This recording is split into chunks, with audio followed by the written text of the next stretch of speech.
focuses on Brazilian foreign policy towards fourth industrial revolution technologies. My name is Felipe Lobo-Courage, a second-year candidate in the Latin American Studies program, concentrating in governance and leadership, with a certificate in diplomatic studies originally from Brazil. This is Luke Allen, a second-year candidate in the same program, concentrating in governance and leadership, originally from Sacramento, California.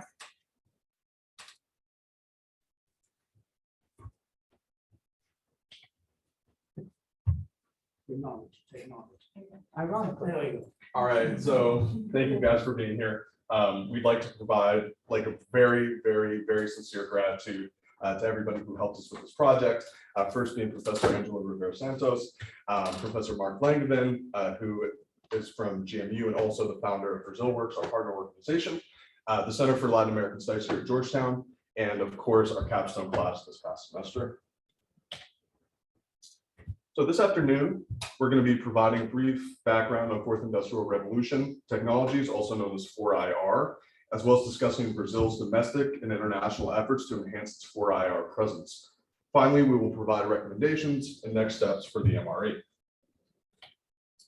So the guiding research objective was to uncover existing state action towards frontier technologies produced by the Fourth Industrial Revolution at the foreign policy level, but also at the domestic level, and to develop recommendations based on our findings and international best practices for more effective, comprehensive, and forward-thinking foreign policy that prioritizes technology and innovation as it maximizes Brazil's potential for seizing leadership in these fields. As such, this capstone focuses on the Foreign Relations Ministry, known as the MRE. As part of the capstone process, we have worked with BrazilWorks and Professor Langevin on an academic article and a policy brief summarizing and reflecting many of the findings of our capstone. Yeah, so when we speak of 4IR, we mean the development of these new technologies and integration of these technologies that have the ability to kind of impact every single way of life, economy, security issues. Some of these technologies include 5G telecommunications, artificial intelligence, robotics, and the Internet of Things.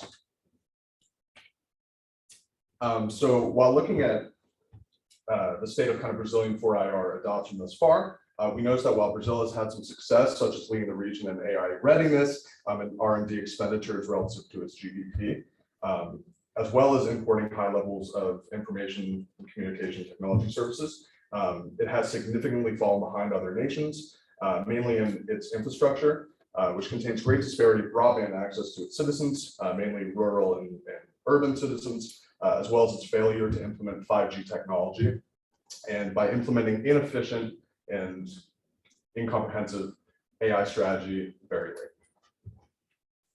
Ultimately, we pursue this capstone due to three guiding underlying realities. First, innovators, producers, and manufacturers of these frontier technologies are predominantly abroad in the United States, the European Union, China, and countries like South Korea, making foreign policy necessary to form the connections and partnerships needed to develop domestic innovation, production, and manufacturing. Second, 4IR technology impacts transcend national boundaries, making foreign policy absolutely critical in establishing the global governance frameworks we need to minimize the negative externalities resulting from these emerging technologies.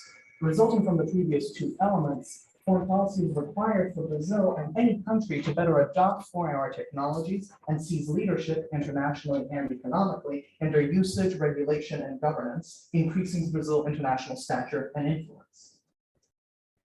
As part of this capstone, we analyzed a set of key domestic policies focused on 4IR technologies across multiple sectors, as noted on the slide. The analysis explored the initiatives themselves for their contribution to domestic governance as a potential rhetorical and normative tool in foreign policy, and focused on its international engagement elements and MRE involvement, if any, in its development or execution. Core concerns encountered include the fact that other bodies often drive these policies and initiatives, notably the Science, Technology, and Innovation Ministry of Brazil, with weaker, minimal, or no MRE involvement at low staff levels, resulting in underdeveloped elements of international engagement. Across the various initiatives, foreign policy engagement resulting from domestic initiatives is decentralized, with multiple agencies having a role with and the authority to engage with international actors even without MRE input. It is disjointed, lacking any clear central organizing theme amongst domestic policies, and composed of simply ad hoc initiatives of international engagement when included at all, or occasional references to ongoing international elements. And lastly, the MRE's role in for-hour technology policies at the domestic level is de-emphasized, with the organization having either a minor or entirely inexistent role in domestic policy initiatives, even in cases where MRE involvement seems assumed, obvious, or outright necessary.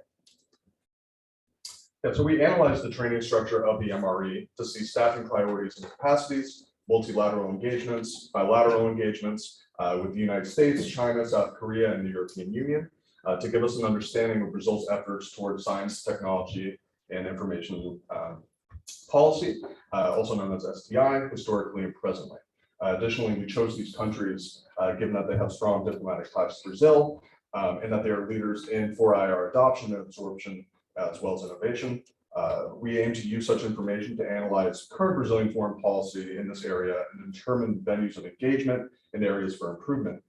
We found that many of these priorities have gone unprioritized. Brazil's Instituto Rio Branco, which trains all diplomats, has an underwhelming focus on technology. Its statutes note the importance of cyber diplomacy, but none of the courses listed for the entry-level program required for incoming foreign service officers references technology. The mid-level promotion program includes one course on science and innovation diplomacy, which likely intersects with 4-hour issues, but the thesis course required for promotion to the rank of ambassador or higher in the MRE has not produced any theses focused on 4IR technology or related issues since 2000 out of the 70 total, according to their publicly available titles and abstracts. The MRE structure also presents a challenge. The institution has a Department of Technology Promotion under a secretariat within the Secretariat General, but it is a relatively small and low-ranking department. While the 2019 and 2022 reforms stated an objective of prioritizing technology in diplomacy and consolidated efforts across multiple offices into this one Department of Technology Promotion, they nonetheless failed to raise the issue to the stature and influence required at the structural level. This comes despite frequent statements by MRE leaders of the importance of technology in foreign policy. Nonetheless, the MRE has some effective programs on technology. The Innovation Diplomacy Program, the PDI, explicitly focuses on promoting knowledge generation, coordinating the efforts of over 50 consulate offices abroad. Additionally, the MRE empowered more of these consular offices with greater authority in the realm of science, technology, and innovation policy, STI policy. Most of the 55 sectechs, as these are known, are in Europe and North America, and to a lesser extent, East Asia. Africa only has one such consular officer, representing room for growth. In terms of Brazil's foreign policy, Foreign Minister Carlos França laid out the MRE's views on innovation diplomacy in a recent speech, highlighting the need to cooperate with the domestic STI system and abide by domestic policy, and referencing a three-level strategy that involves bilateral agreements on technology focused on Europe and the United States, discussed in the next slide, multilateral engagements like OECD accession, G20 membership, and Mercosur leadership, and direct engagement with the private sector and academia through the PDI program and the sectechs just discussed. In analyzing Brazil's multilateral engagement in 4IR technologies, two main trends appeared. Brazil's historically seems strongest in regional fora and multilateral fora with extensive developing economy membership, and strongest on matters related to core state concerns. For example, internet governance is a field of strong Brazilian leadership and influence through historic advocacy for multi-stakeholder internet governance models, which Brazil pioneered at the domestic level, and data privacy rights. Nonetheless, the MRE still lacks a specific narrative towards cyber diplomatic issues that hinders and diminishes its influence, evidenced by a general decrease in engagement recently. Additionally, the MRE specifically has shifted its focus and its discourse towards what it terms techno-totalitarianism, or the need to ensure that 4IR technologies and the multinationals that produce them abide by the values of freedom and democracy, and implicit criticism of countries like China.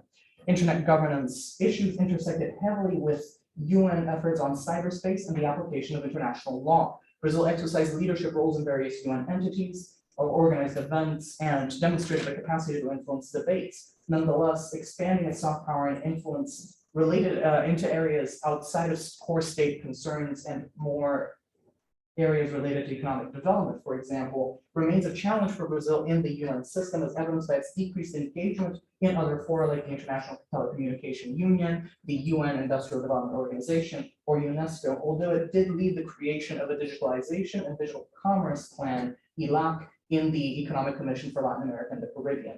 Similarly, Brazil led Mercosur to focus on 4IR technologies by pushing for a digital agenda under its recent presidency and leading the negotiation of a series of 4IR and digital agreements. Brazil has yet to harness that internal leadership within Mercosur into a clear source of international influence by using Mercosur as a basis of support and a source of legitimacy for its proposals at the international level, but has demonstrated a capacity to lead the agenda on digital and 4IR issues and technology matters, even when they relate more to economic issues. This influence and capacity to engage in international fora does not extend to the OECD, where Brazil's lack of full membership impacts and limits its ability to fully engage. Brazil's ascension into the organization has increased its general participation in relevant committees and grown engagement with more recent proposals by the OECD, but previous proposals by the organization reference very little contributions from the country. Likewise, in the G20, there is little evidence of Brazil's influence beyond nominal participation, reflecting an inability for the MRE to play as much of a role among other international powers, and especially in economic issues outside of core state concerns. The WTO is the exception that demonstrates and highlights this dynamic, as Brazil's efforts and at times leadership demonstrate an ability to engage with 4IR technologies at the international level with influence leadership on matters beyond core state concerns and more into the economic realm. In the WTO, it played a key role in marshaling developing economies towards a set of e-commerce related discussions and negotiations. In general, Brazil's foreign policy and multilateral fora seems strongest in regional bodies or bodies where Brazil can marshal the support of developing economies like the UN or the World Trade Organization, and weaker in fora limited to developed economies and more powerful actors. It also seems strongest when engaging with core state concerns like sovereignty and international law, and weakest on economic development matters, although this dynamic was secondary to the first. So in regards to the bilateral relations, in our research, we noticed that Brazil has a deep tradition of engaging bilaterally on STI policy. It currently has over 40 bilateral agreements with foreign nations. Some of these efforts date as far back as the 1950s. One of these most notable agreements is between the United States and Brazil in 1971. There was an agreement on cooperation in science and technology. This document has been renewed several times and amended since. This foundation was built upon in the decades that followed, leading to the establishment of a joint committee on STI issues, as well as the promotion of academic and professional exchanges between Brazil and the United States. Additionally, the US and Brazil also co-host an innovation event where leaders in Brazilian and US private industry are invited to engage with each other and advise their respective governments with their findings. Additionally, Brazil has also created working groups and subcommittees on STI with other nations such as South Korea and China. It is evident that there is an emphasis on high-level engagement and dialogue bilaterally in STI issues. However, although this framework exists, which is a wonderful positive, Brazil still faces certain challenges.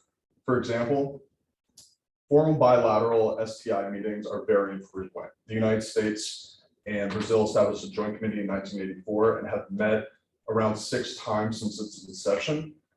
Additionally, there's not much engagement on 4IR technology specifically. And when they are brought up, they're in regard to other issues such as climate change, food security, and national security.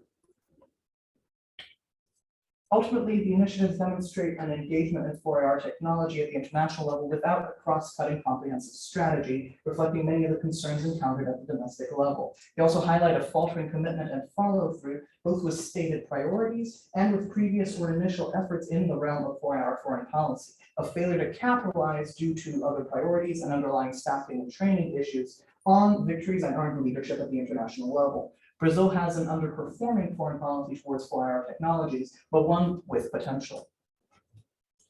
And so we developed recommendations based on our research of Brazilian foreign policy efforts and divided them into 4 categories. The first being developing a guiding strategy for 4IR technologies within Brazil. Second, a stronger MRE that promotes 4IR at the institutional level. Additionally, a better equipped and better educated staff in the MRE. And finally, extending 4IR policy engagement. Given the lack of an overarching 4IR strategy and the negative impact on MRE engagement at the international level, one of the primary themes of recommendations focuses on developing the MRE strategy towards emerging technologies. This includes publishing a white paper that details MRE thinking on these technologies, which will help in its engagement with other countries and with private actors, and enacting a policy portfolio for ICTs and 4IR technologies that includes greater engagement with Africa and Asia, incorporating 4IR strategies into their other negotiations and relations, and pursuing regional leadership on the matter. Lastly, the recommendations urge regular and frequent review of policies to ensure they stay up to date with rapidly evolving technologies. Equally important is a stronger MRE structure. What's most important is that it consists of strategic communication within government bodies, so that there's one unified voice and to share best practices and expertise amongst all government entities. Additionally, it's crucial that Brazil designate one single point person to interface 4IR issues and to centralize 4IR policymaking within the MRE. The MRE also requires a diplomatic corps focused on and well-trained in emerging technology matters. To that end, the Council recommends expanding training programs at the Instituto Rio Branco to focus on 4IR technologies more explicitly, expanding the advisory team for MRE leaders and the diplomatic corps overall with more technology experts, and expanding resources abroad with more staff and support for those focused on 4IR technologies and 4IR foreign policy.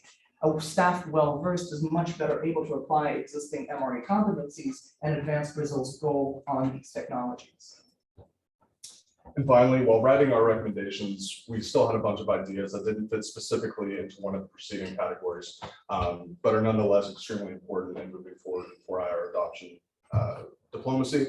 The first being increasing digital diplomacy within the MRE, also the education for all diplomats, continuing to promote study abroad programs and exchanges, as well as expanding cybersecurity support within the nation and to its allies, and again, engaging with allies on best practices, both in the region and globally. So 4IR techs have been and will continue to be crucial to economic growth, societal shifts, and national security in all countries. Brazil, though not alone in its like to adopt a comprehensive policy to address such issues, must adapt to this new reality, which will enhance its influence regionally and globally. Foreign policy is a necessary element for Brazil's adoption of 4IR technologies as companies are abroad and its impacts transcend national boundaries. The domestic initiatives expose clear issues through their decentralized approach to foreign engagements, lack of a shared strategy, and the need for more MRE input. Foreign policy similarly lacks a shared technology strategy, with the MRE depending instead on its conventional foreign policy applied to 4IR technologies. Yeah, it is absolutely necessary that Brazil harness their traditionally strong bilateral ties and diplomatic efforts to focus specifically on 4IR technologies and engagement strategies. Thus, the MRE ultimately has the potential to meaningfully advance Brazil's engagement with emerging technologies, but that requires action, including the creation of a guiding strategy, a bolstered structure and staff, and the enaction of additional 4IR technology foreign policies that allow Brazil to harness its potential at the international stage. Thank you for your time.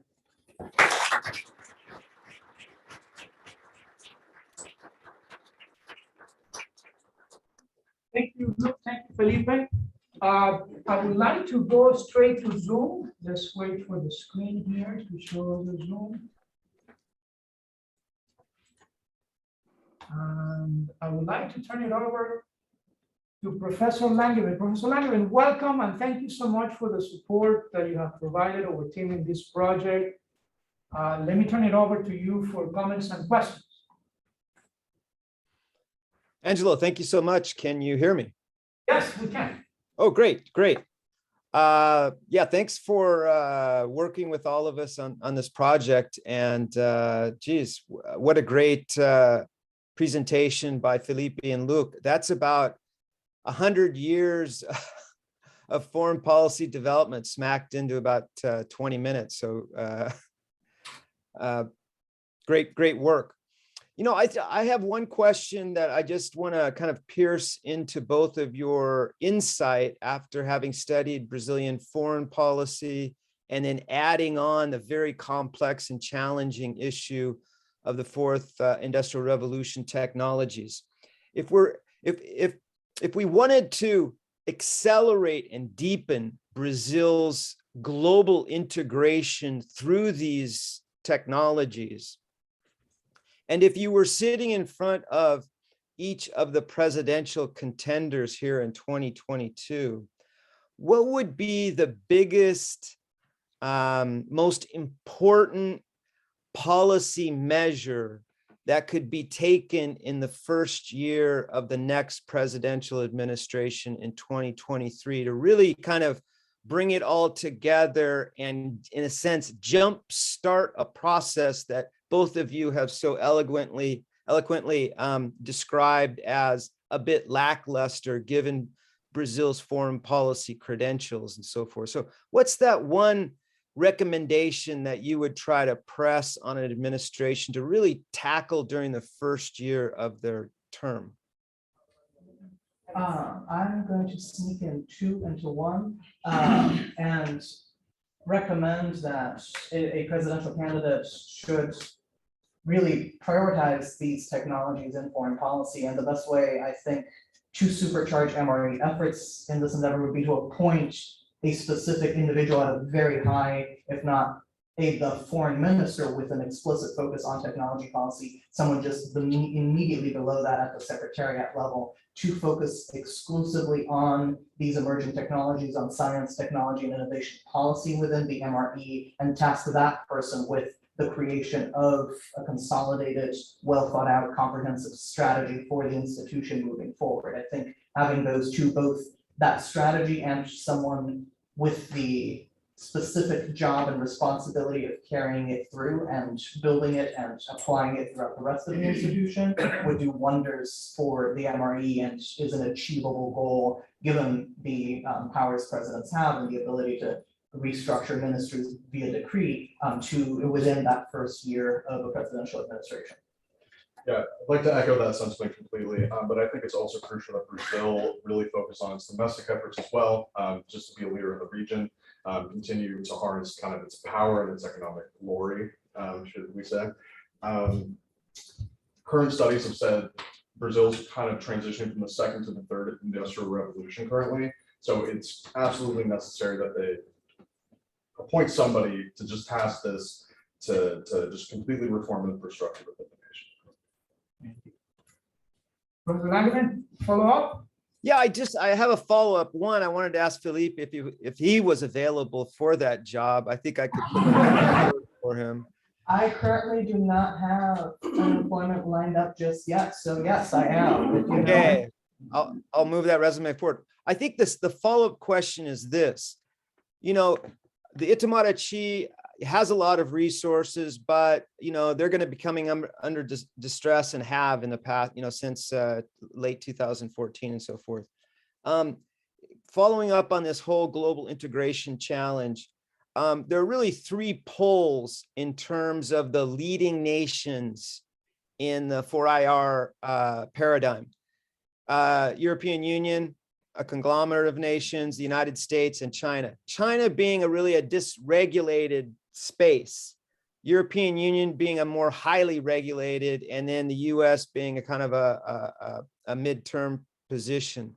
Which of those 3 points should Brazil focus its limited resources, both in terms of its foreign policy leadership and the interagency mix, and then work with civil society and the private sector? Which of those 3 poles should be emphasized in the first couple years of the next presidential term? I would say, oh geez, that's tough. I would say absolutely, it's important to appease your neighbors, and given that Brazil and the United States have had kind of turbulent relations in recent years, I think it'd be crucial to kind of align with the United States on such issues. Additionally, with all the innovation that comes out of Silicon Valley, as well as other tech clusters, we see cities such as Austin kind of growing and expanding in 4IR innovation. I think it wouldn't hurt to kind of prioritize the United States, though it's kind of the traditional safe route. I think when you're putting money of limited resources forward, it's better to kind of go with the sure bet than maybe gamble.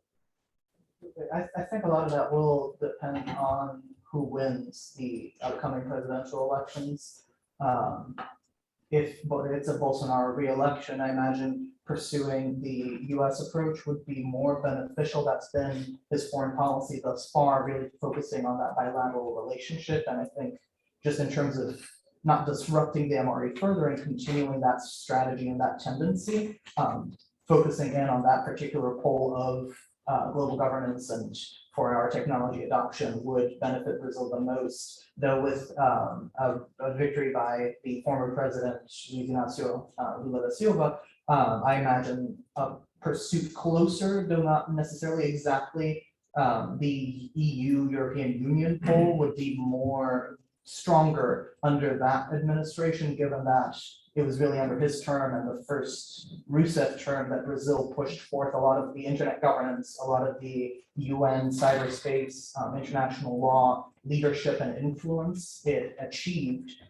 And a lot of that was falling more towards the edge of we need to regulate and we can't abide by this relatively more flexible and some could call lawless US model. And partially that was because it arose due to the Snowden revelations and the spying scandal from the United States into various EU entities and the Brazilian presidency and Petrobras. So I think that soured and poisoned the well a little bit in cooperation, but that was historically Brazil's kind of strongest point in terms of engaging with internet governance and digital technologies and foreign art technologies back under the Lula and Rousseff terms. So Lula victory, I imagine, would pursue that path again and would be well suited given his inclinations and the people he is likely to then bring back or appoint to the MRE to take it down that road. Great, thank you. Thank you, Dr. Langdon, for all your support. Well, now let me open it up to the floor. Fantastic and interesting topic. Father Carnes and then Brian. So I have more of a comment than a question, but you might have fun responding to it. Oh. And simply this, I was very struck when you were talking about the education of the future diplomats. Arguably, that's what we do here at Georgetown, right? We do the SFS, right? And you were saying they don't learn enough about this. Now I was thinking about, we have STIA, like at least, and so those of you who don't know Science, Technology, International Affairs, which a number of our undergrads do, and it actually is staging more and more classes at the grad level as well. And so do you think something like that matters and makes a difference, would make a difference in these diplomats? Let me just point out one other thing we have, or that we're doing differently now than in the past. And I don't think many places in Latin America have caught up with. And it's precisely what you're doing at this moment. So you mentioned how many of them did theses. And in most Latin American countries, to get a master's degree, you still write a thesis, which mostly is a retrospective look at something that's happened before, more than something that's a sort of proactive look ahead at how do we change things. Just a few years ago, we didn't have a capstone, but now we do. And so not to pat ourselves on the back, but I think we might have actually done something that helps us respond. We still have a thesis, and I hope more people do the thesis, but we have capstones now, maybe. So do you think maybe we have some things here that are helpful that could be transmitted there or taken up there? Just to, so somewhat humorous, but also I think somewhat maybe dramatic. That's a great point and a great question. I think something like the STIA program would benefit the Instituto Rio Branco greatly because it really does lack an incorporation of technology in a meaningful level, especially for the entry-level program. I think that's really would be a wonderful place to include a module that focuses on science, technology, innovation in international relations, international affairs. But yeah, no, that might be my next email. Is just letting Dean Hellman know, hey, maybe there's a cooperation here. A campus in Rio. Why not? Yeah. We are not pursuing. Look, get No, going. no, just completely. Okay. Nothing new out of that. Go to Brian. Yes, I'm just curious if you can comment on kind of the advantages. Brian, sorry, can I have you to Oh, yes, project yes. so that the Yeah. mics pick it up? Yes, Thank I'm you. just wondering if you can comment on the advantages or disadvantages of Brazil's status as a member of the Lusophone world. You hinted at Asia and Africa, and if it is a disadvantage, how can Itamaraty kind of use its perhaps leadership in the Lusophone world to further its goals in fora? That's actually a really interesting question because in looking at the multilateral engagements, one sector that kept popping up was the Lusophone community, the Lusophone world, Brazil's engagement specifically in that multilateral fora with Portugal and the various other countries that speak Portuguese. We ruled it outside the scope of our capstone just because most of their proposals seemed focused more on setting up digital education projects, digital initiatives. It wasn't quite the 4IR level we wanted, but I think that would be a useful entryway into the European Union, especially as that historically close relationship, at least since they got over independence, that historically close relationship with Portugal as a way into that market, into those partnerships and connections, and then pivoting that. And I think that's one of the areas of recommendations we make in the capstone is Brazil has obviously missed the wave of leading on 4R technologies. These technologies have been discovered, they've been invented, they've been produced, but they haven't been fully adopted by everyone. And Brazil could serve as a very effective kind of middleman between the three poles leading the efforts on 4R technologies and selling, distributing, introducing these technologies to other developing countries, including in Africa, where engagement and adoption of these technologies is also behind, and potentially serving as an economic partner, again, using the Lusophone community as an entryway. Yeah, absolutely. And on the bilateral level, Portugal and Brazil share the lion's share of European Union bilateral agreements on STI. So like there is kind of a policy in place, or at least some type of working relationship that moving forward, I think they'd be able to implement, like strategic strategy. Thank you. Thank you. Okay. Yeah, it's a comment and follows Mr. Carnes, is we actually did some training programs with the OAS and the WTO, and Brazilian diplomats came and participated. And they were, some of them came, we did it in Spanish, we did it in English, and we had Brazilian diplomats that could come and do either of them. And in general, I mean, their quality is just amazing. And they took it really seriously. They wanted to learn about the WTO and then take it back, and like they asked for extra material so that they could go back and sort of share it with their colleagues. That not everybody and sort of across the board took full advantage of, I would say, which was one thing. But I mean, one of the things that seemed like they were able to think about the WTO because it was sort of more traditional multilateral negotiation, even though it was about economics. But they felt like they didn't have as much background in economics in general as they did in sort of the more traditional IRD kinds of diplomacy things. And so I wondered if you could talk a little bit about just their training in economics in general, in an applied kind of way, not, you know, sort of the models, but sort of how things actually work, because they seemed really, really hungry to understand it, and very capable then, once they understood it, of going in there and maneuvering, right? So I just wondered what kind of background are folks getting, and if that's part of the discussion where the 4IR fits within. Absolutely. Yeah, Brazil has a very excellent training program and a very professional staff that typically produces diplomats of that caliber. In terms of economic development or economic issues in the training program, there were definitely a decent number of courses, especially at the entry-level program, definitely courses on just economics, international economics, and then international trade. But still, it was clear both from the courses available at the entry-level program and even just looking at their application process, the lion's share of the attention is on politics, which again feeds into the multilateral discussion, which is, I think, part of the reason why Brazil is much stronger when it's discussing and engaging with core state concerns like sovereignty, international law, because that's what they're looking for in the application. That's what they emphasize more than other issues in the training process. And naturally, that's where the diplomats are at their strongest, most capable. So I think incorporating more economic training as well would really benefit and intersect heavily with these science, technology, and innovation issues. Because there's two fronts to 4IR technology foreign policy, one of which is the global governance element, where Brazil has historically been strongest, and frankly, beyond just more technology expertise in general, is likely to be fine in engaging with, provided it prioritizes and explicitly focuses on that. But the other is the economic development element of how do we adopt these technologies and then promote our adoption and our manufacturing, innovation, production to other countries that haven't yet. And that's why they're weaker, because of that lack of training and lack of expertise. Yeah, no, very cogent, comprehensive answer. I can't really add to that. Okay, thank you.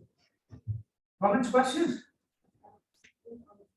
Having served in a foreign service that focus more on issues of oil, I totally get how, this training goes in parallel with the, developments in the world economy, right? The WTO OAS was at the beginning of that neoliberal process. I come from a country where if you don't know about oil, you're not a successful diplomat, right? But this issue that you raise is relevant not only to Brazil, that has been a leader on issues of information and development, but I think for the rest of the region, maybe even for the US, because I am not sure in terms of how much the US has caught up in terms of its foreign service with the developments in the technology that has been developed here. So it's a very important issue if you want to be a diplomat of the 21st century. Both of you want. Any comments or questions? From the neighbor, an Argentinian perspective. I know Argentina has had similar discussions as well. Well, if there are no any other comments or questions, let me thank Dr. Langman. You're still there with us. Thank you so much for all your support to Felipe and Luke. I think, thank you so much. Hope to see you soon. And Felipe, Luke, congratulations. Thank you so much. Look forward to reading.